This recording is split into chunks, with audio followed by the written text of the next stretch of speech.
speech contest winner, stand-up comedy for 20 years, and now retired and volunteers for AARP. Please welcome Paul Singh.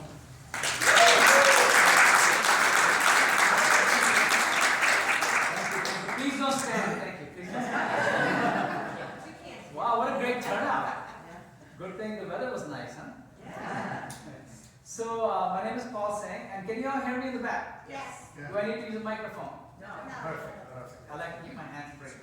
Alright, so my name is Paul Singh, and I'm a volunteer for AARP. I've been a volunteer for the last 9 years, ever since I retired. Actually, I started before that. But yeah, I love it. It's awesome. My friends don't understand why I volunteer. They don't understand the concept of volunteering. They go, "You are a volunteer? How much does that pay?" And it pays nothing. They go, "Then why you do it? Why? I said, "Because it gives me peace of mind." They go, "Why just a piece of mind? Why not the whole mind?" So they don't understand. They don't understand the concept. And then they tease me. They go, "We know why you like to go to senior center, because you can tell the same joke every week." And they laugh every time. I'm like, that's not true. Those seniors are smart. Those seniors are so smart. I tell you, one time, it was Halloween. So I went to a senior center wearing my favorite green turban, right? I'm a Sikh from India, right? Welcome, sir. Have a seat. Thank you. We'll be serving drinks pretty soon. You missed the first round. So, I'm wearing my green turban, because I figured, hey, it's Halloween, I can wear anything. So as I'm walking in, this beautiful little lady, she opens the door for me. She says, "Young man, nice hat." So I'm like, "Thank you, ma'am. Actually, it's a turban. I'm from India. I'm a Sikh." "Well, I hope you're not contagious." So they're very smart. She's picking on me. All right, so this class is called the 6 Pillars of Brain Health. It's 1 hour long. I try to make it very interactive because you learn more when you interact. So feel free to ask any questions. I'll start with a disclaimer. Even though I've played a doctor on TV, I'm really not a doctor. And so anything I tell you, please do check with your personal care PCP, personal care physician, or your nurse practitioner, or your girlfriend, boyfriend, mistress, whatever. But do check, because everybody's different, and what I'm going to give you is stuff that's global, but not specific to your particular, issues that you might be having regarding your blood pressure or your sugar or whatever ailment you might be having. All right. So with that being said, let's get started. Before I start, I'm gonna lay down the rules of my class, and I learned these rules through an accident, through whatever. I was at a party and I made some jokes, and I offended one of the guys who was a social bully. How many people know what a social bully is? Social bullies are people who are very good looking, very well connected, but very egotistical. You rub them the wrong way, they'll make your life miserable. And I didn't realize that, so I made a joke. He didn't like it, and he had me removed from the party. And so at that day, I learned a very important lesson, that from now on, I will never, ever, ever drink again with that guy. But I wanted to have fun. I wanted to party. I wanted to have fun. So I came up with some rules. on how to have a good party. And it's very simple. It starts with P-A-R-T-Y. P stands for participate. Just like, now I want you to participate. See, what happened was I realized how to have fun without drinking. And so if you can have fun without drinking, you can party all the time, right? So I'm having a party right now. But I'm going to share the rules with you.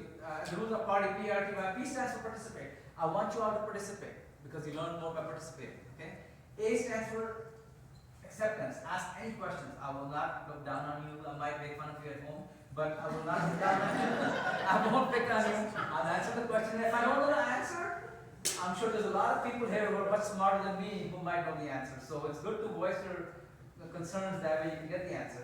And R stands for be respectful. If somebody's talking or asking questions, raise your hand and I'll get to you.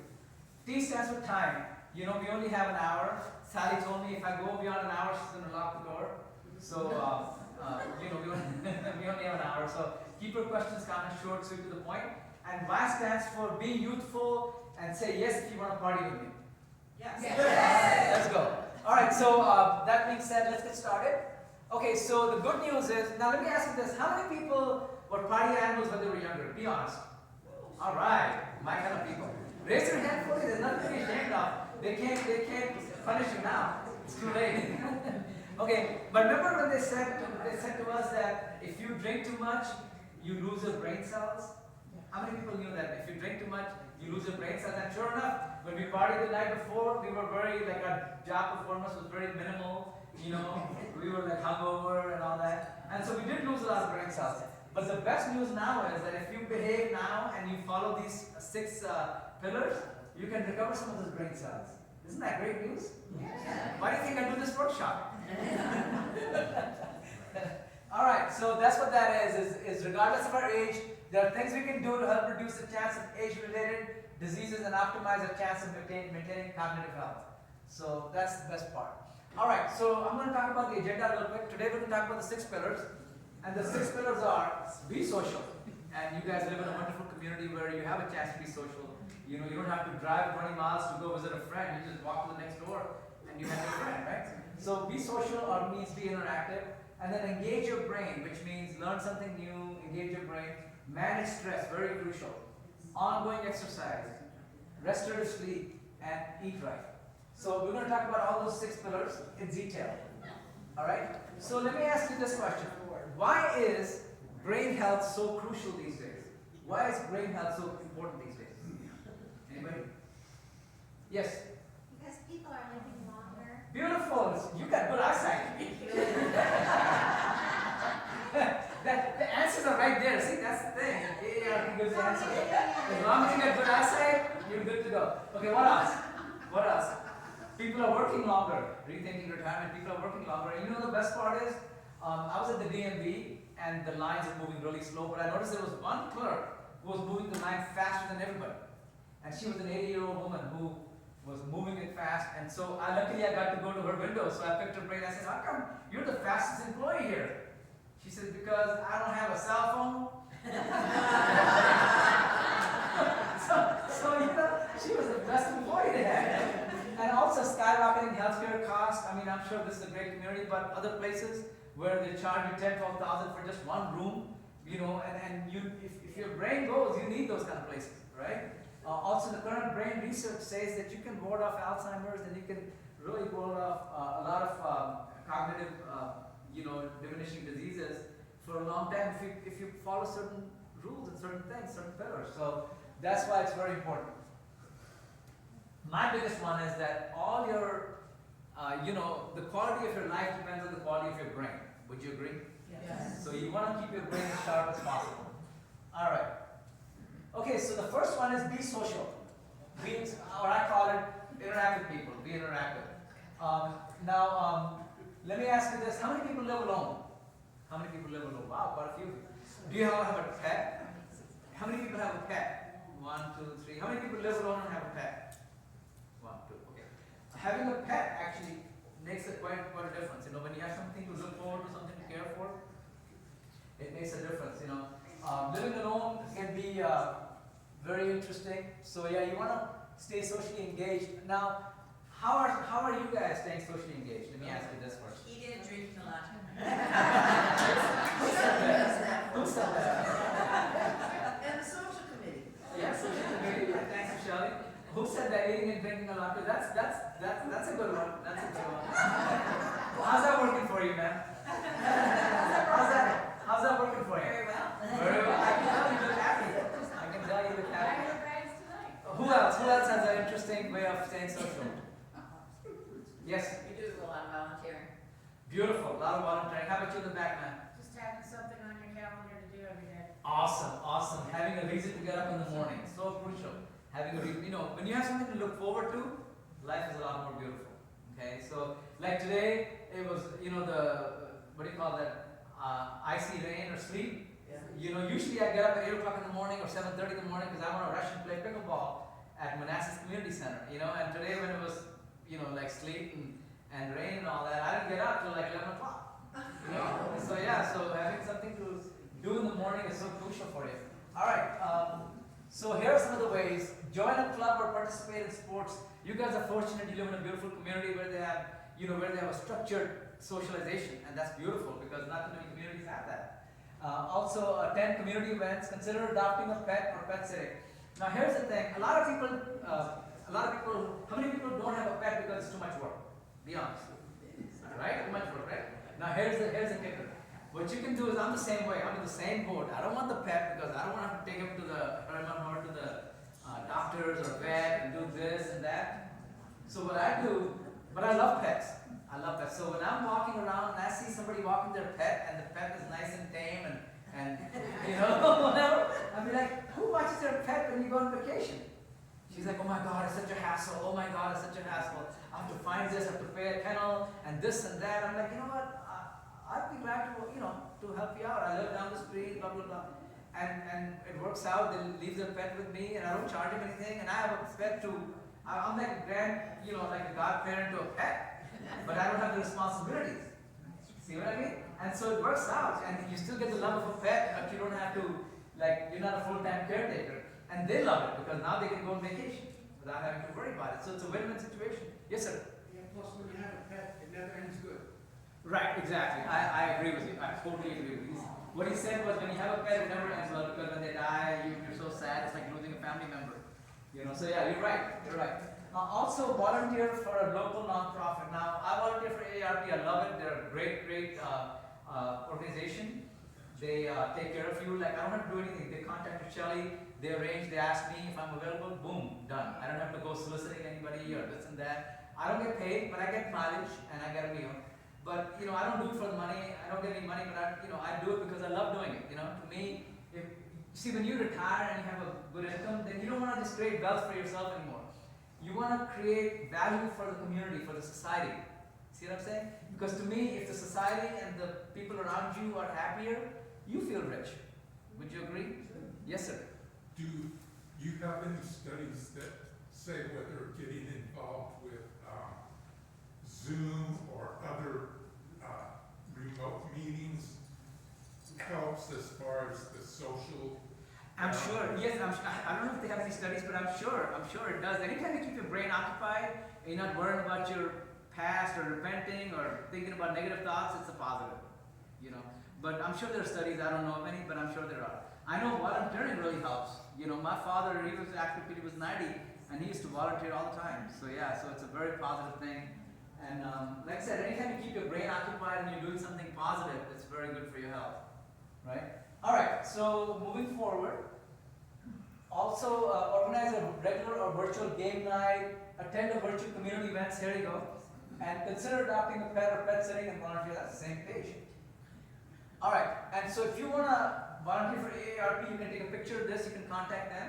And the best part about AARP is they don't tell you what to do, you tell them what you like doing, and they find you a volunteer opportunity. See, that's the best part. I told them I like to give presentations. They said, sure, you can give 6 pillars, I do several. I do 6 pillars of brain health. I do decluttering and downsizing, which shows you how to organize your house. It's wonderful. I'm the biggest hypocrite, by the way. If you look at my car inside, it's not clean, but I know how to clean it. When need be, I can clean it in a minute. And also, I do a workshop called Happiness 101, where I talk about how to be happier in life, how to have a purpose in life, how to turn your problems into a gift. So I've talked to Shelly, we might coordinate that. It's a really good class. I get asked to come back over and over again for that. All right, so moving forward.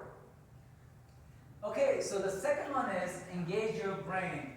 Now, what does that mean to you? What does that mean to you when I say engage your brain? How do you engage your brain? Anyone? Learn new things. Learn new things. Beautiful. Yes. New languages. New languages. Games. Yes. Yes. What else? Challenge your thinking. Challenge your thinking by My arguing with eyes wife. are good too. What's that? My eyes are good too. Your eyes. Yes. What else? What else? What else can you do? Yes, ma'am. Reading. Reading. Beautiful. Yes. Craft, artwork. Beautiful. Yes, sir. Meditate. Meditate. Wonderful. Yes, ma'am. I like to explore new museums and places to go and festivals and all that stuff. Wonderful. Wonderful. Yes. Yes. Learning new things is so crucial. Teaching a class, taking a class. I used to volunteer at a senior center in the dance studio. Okay? What was happening was during COVID or after COVID, the dancing shut down, and what happened was they had some accidents where seniors who were dancing fell down, so they shut the program down for 2 years, and everybody's depressed. So the dance teacher was my friend. He says, you know, I'm so depressed, there's no dancing. So I said, I'll tell you what, take me with you to the meeting.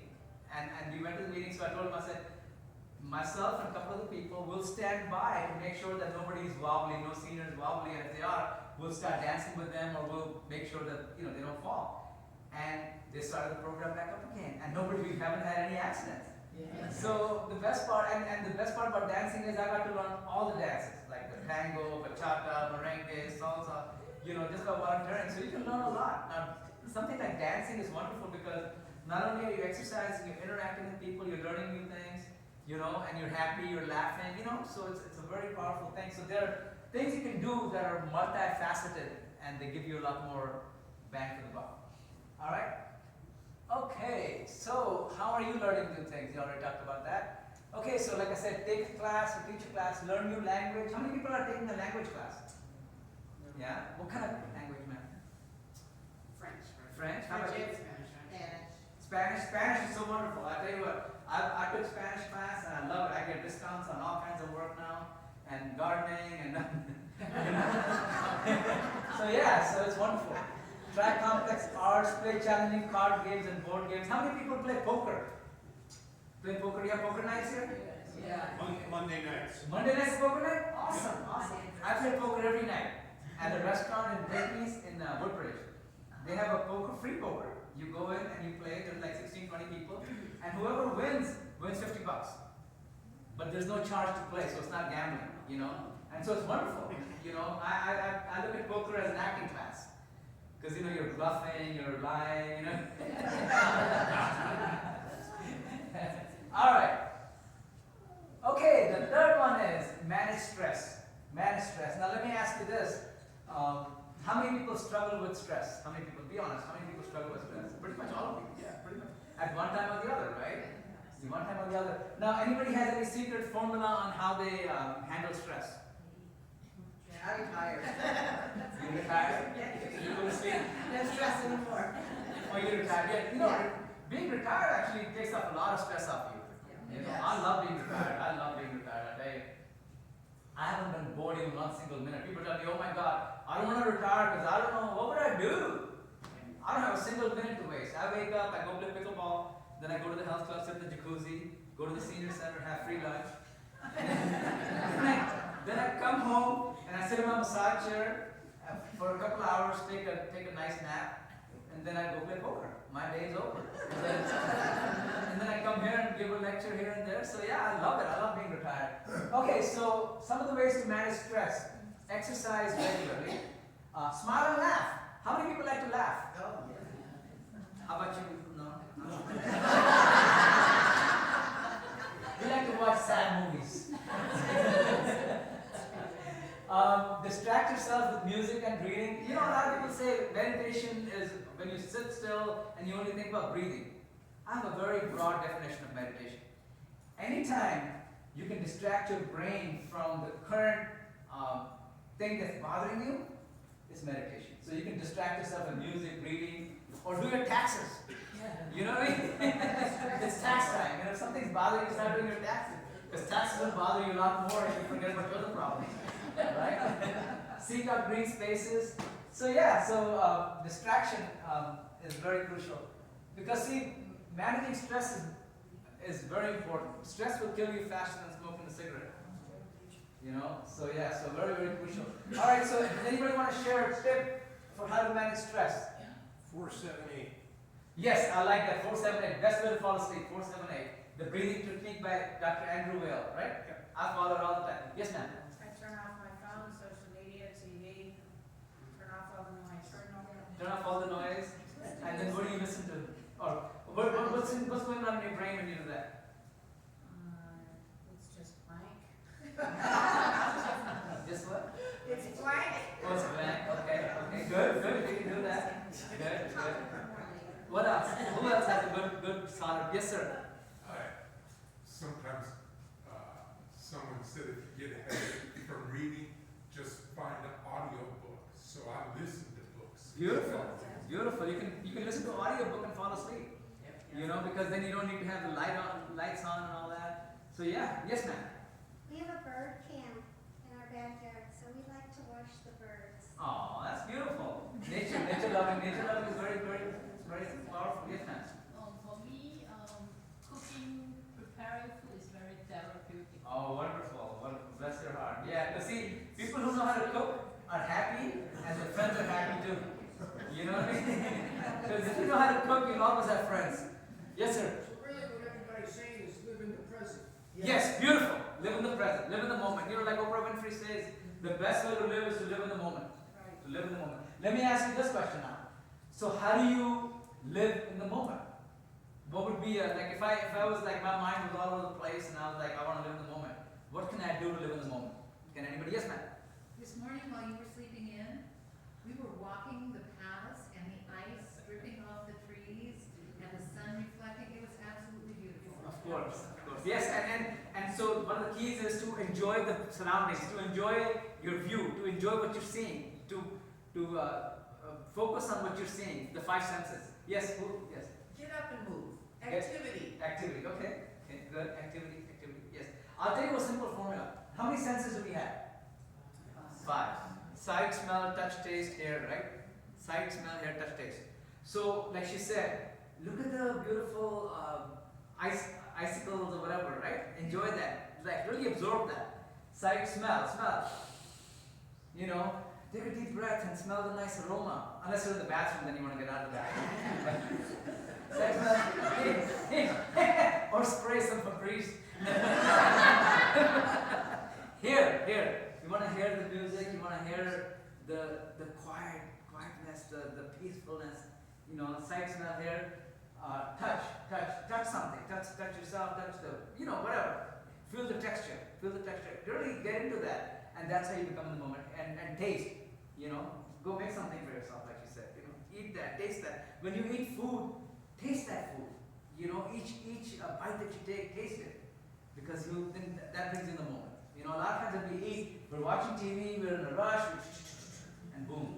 You know, so when you harness all those five senses consciously, you'll be in the moment. Okay? All right.